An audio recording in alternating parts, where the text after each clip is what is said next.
এই মুহূর্তে পাওয়া বিশাল বড় খবর, আরজিকর কাণ্ডের আসল দোষীকে ধরিয়ে দিলেন দেবাংশু। আরজিকর কাণ্ডের শুনানি সম্পর্কে এবার বিস্ফোরক মন্তব্য করলেন তৃণমূল নেতা দেবাংশু ভট্টাচার্য। তিনি তার সোশ্যাল মিডিয়ায় পোস্ট করে লিখেছেন, স্পর্শ সম্পর্কে তত দূর এগোলো প্রকৃতি দোষীকে ইত্যাদি একমাত্র জানা সিবিআই। সেই সিবিআইয়ের মুখবন্ধ খামে জমা দেওয়া রিপোর্ট পড়ছে একমাত্র প্রধান বিচারপতি।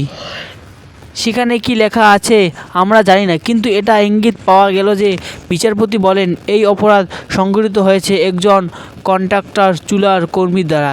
সে কন্ট্রাক্টর চুয়াল কর্মীরা কীভাবে হাসপাতালের নিরাপত্তা দিতে পারেন।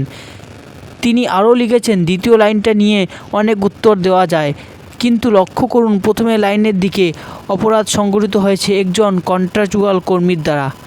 সঞ্জয় সিভিল পুলিশ ছিল কন্ট্রাকচুয়াল কর্মী। এইভাবে শুনানির বিস্তারিত বিশ্লেষণ করলে তৃণমূল নেতা দেবাংশু ভট্টাচার্য, অর্থাৎ তিনি প্রমাণসহ বুঝিয়ে দিতে চাইছেন যে আসল অপরাধী সঞ্জয়। এই অপরাধে আসল দোষীকে রাজ্য পুলিশই গ্রেফতার করেছে। আপাতত রাজ্যবাসীর চোখ রয়েছে সুপ্রিম শুনানির দিকে। সুপ্রিম কোর্টের কাকে দোষী বলে শনাক্ত করে সেটা জানার জন্যই অপেক্ষা করছে সকলে।